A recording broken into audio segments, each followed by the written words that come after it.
Hablando de predicciones, de eclipses que marcan el rumbo de las bolsas y de planetas que según algunos pueden mover los precios, el cielo de los mercados se vuelve oscuro otra vez. El pasado lunes 7 de abril de 2025, según diversos titulares, fue nombrado un nuevo lunes negro. La causa, una escalada de tensiones comerciales desatada por el presidente Donald Trump, que ha anunciado aranceles recíprocos.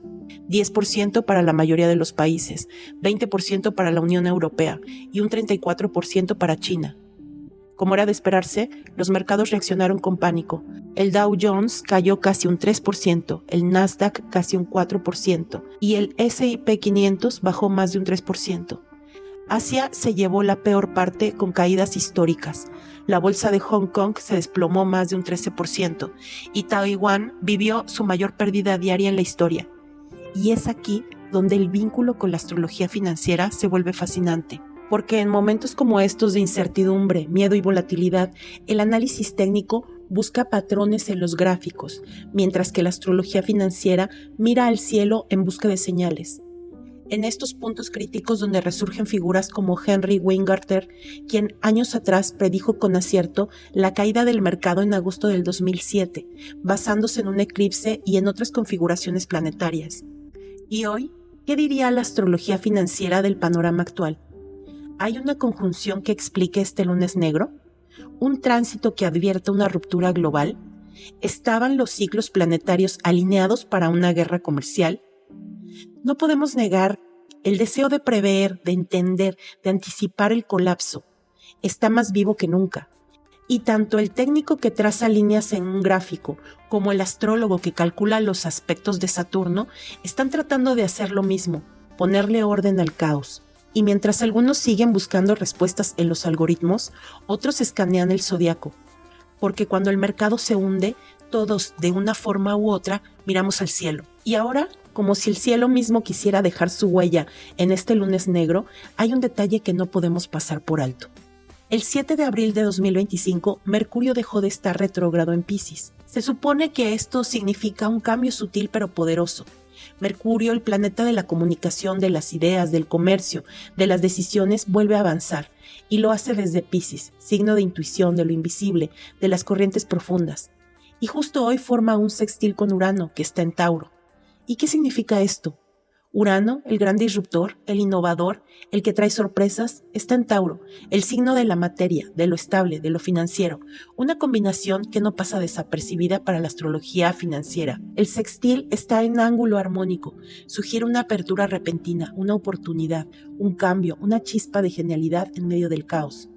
Coincidencia, sincronicidad, narrativa simbólica. Tal vez este lunes negro no solo sea un desplome, tal vez bajo esta configuración celeste sea también o exista una ruptura necesaria para que algo nuevo emerja.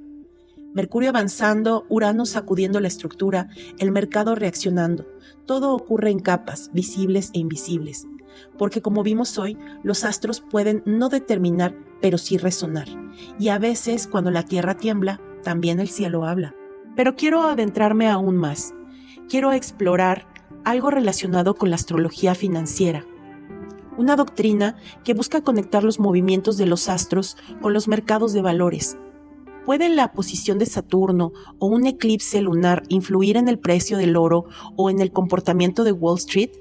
Más allá de lo esotérico, esto es una práctica con historia, con técnicas, con software especializado y, por supuesto, con creyentes y escépticos.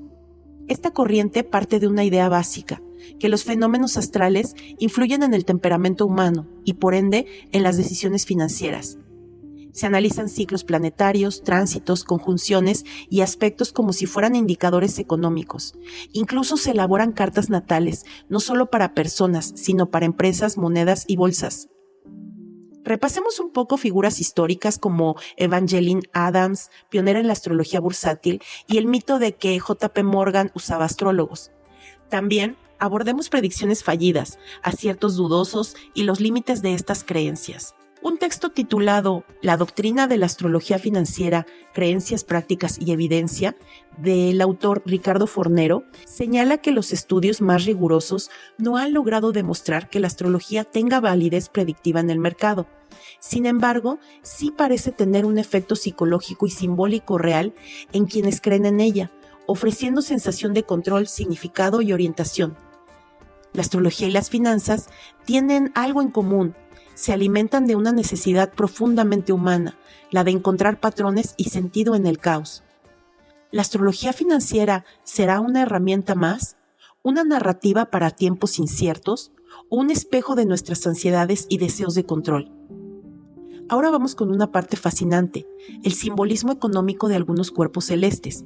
Porque la astrología financiera no se trata solo de planetas moviéndose por el cielo, sino de cómo esos movimientos se interpretan simbólicamente en relación con el dinero, el poder, el éxito y la ambición. La Magi Society es una asociación internacional de astrólogos que afirma que hay 4 planetas financieros clave: Venus, Quirón, Plutón y Neptuno. Y sí, aunque Quirón es técnicamente un planetoide, para ellos tiene un peso simbólico tremendo. Venus, por ejemplo, representa el deseo, el placer y las relaciones, pero también la prosperidad material, el valor que le damos a las cosas. Plutón, el planeta del inframundo, se asocia con el poder oculto, la transformación profunda y las grandes fortunas. Neptuno simboliza los sueños, las ilusiones y los delirios financieros, esos espejismos que a veces impulsan burbujas económicas. Quirón, ese sanador herido que orbita entre Saturno y Urano, representa la capacidad de usar una herida para generar riqueza. Interesante, ¿no? Pero hay más. Urano, por ejemplo, es el regente de Internet, y un pequeño asteroide llamado Midas, sí, como el rey que convertía todo en oro, es considerado por esa escuela como el cuerpo celeste más fuerte en cuanto a codicia y riqueza. La lógica simbólica es clara. Si el oro era el mito, Midas es su encarnación astral. Lo curioso es cómo estos simbolismos se forman. Muchas veces primero se les da un nombre con una carga mitológica y luego se les descubre una influencia que va acorde con el mito. Es decir, no es tanto que los planetas hablen, sino que nosotros proyectamos en ellos nuestras historias, arquetipos y deseos. Y eso dice mucho de nosotros. En el fondo, estos astros funcionan como espejos simbólicos. Nos devuelven una imagen del valor, del riesgo, del deseo, de controlar lo incontrolable, el mercado, la economía, el futuro.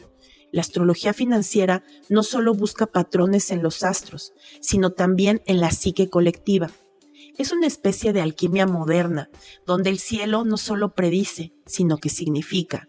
Y ese significado es tan poderoso como cualquier tendencia bursátil. Ahora hablemos de predicciones de mercado entre astros y análisis técnico. Cuando hablamos de predecir el mercado, lo que está en juego no solo es el dinero, está en juego el deseo humano de tener control sobre el caos. Por eso, 2 caminos aparentemente opuestos, es decir, el análisis técnico y la astrología financiera, terminan cruzándose en un punto común, la necesidad de encontrar patrones. El análisis técnico lo hace desde los números, los gráficos, las figuras, los promedios móviles. La astrología financiera desde los tránsitos planetarios, las conjunciones, las fases lunares. Pero ambos se preguntan lo mismo: ¿qué está a punto de pasar? Ahora bien, ¿será que funcionan? ¿Realmente predicen algo?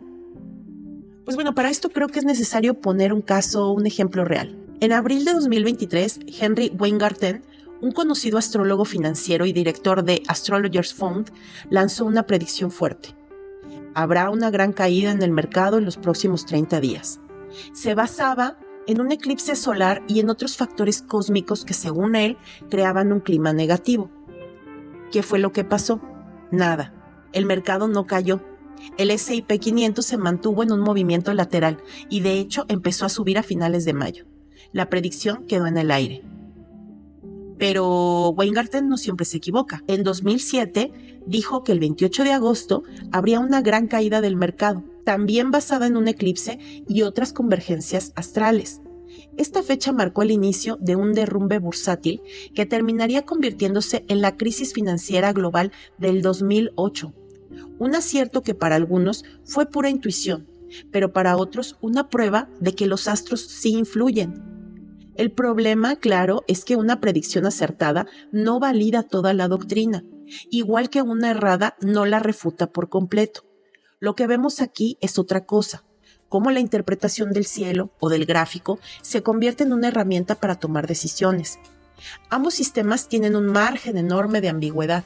Por eso la pregunta no es tanto si aciertan o no. Pero, ¿por qué seguimos usándolos, creyendo en ellos, invirtiendo tiempo y dinero en ellos? La respuesta es sencilla y profunda, porque necesitamos creer. Porque cuando los mercados se mueven por emociones, rumores o guerras, muchas veces no buscamos un dato, buscamos una historia. El asunto es contemplar todas las variables, y tanto el técnico como el astrólogo nos las ofrecen. Quizás, como dice el autor de este texto que les he compartido, estamos ante una astrología que no necesita ser verdadera para funcionar, solo necesita ser creída. Pero, ¿tú qué opinas? No olvides dejarnos tus comentarios, suscribirte, compartir, comentar y saber, nos gustaría muchísimo saber si te gustan estos tópicos para seguir grabando más temas como este. Hasta la próxima.